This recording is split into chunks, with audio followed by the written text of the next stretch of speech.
As I said, on the day that he was assassinated, Charlie Kirk was a martyr for truth and for freedom.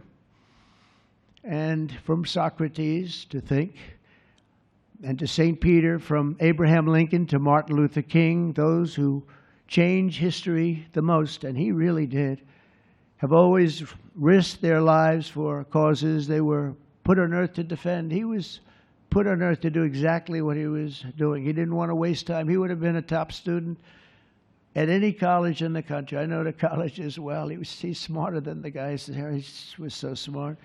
But he almost, I guess, didn't have the time. He knew what he wanted to do. It wasn't like, gee, I want to sit in the classroom for 4 years listening to people teach me liberal principles, because they were never going to teach him that anyway. But he didn't have the time. He really didn't have the time. But every time the enemies of goodness and virtue tried to silence the voice of righteous and noble leaders like Charlie, they failed. They seem to fail. Ultimately, they look like they're doing well, and then they end up failing, because the truth has been unrelenting over the years, over history.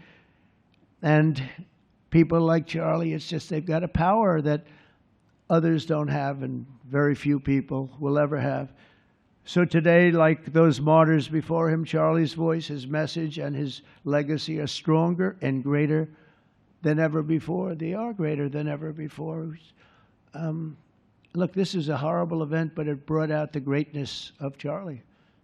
Nothing could have ever supplanted this.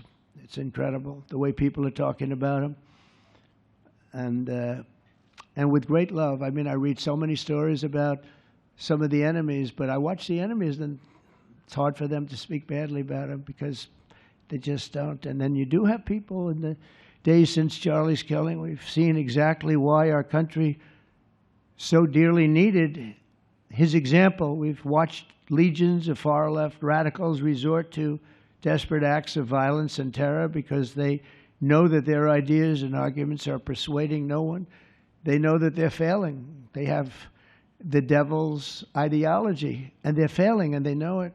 They feel it, and they become violent. They seem to become very violent on the left. They've rammed vehicles into federal law enforcement, fired sniper rifles at ICE agents, and me, you know. But I made a turn at a good time. I made a turn at a good time. I turned to the right.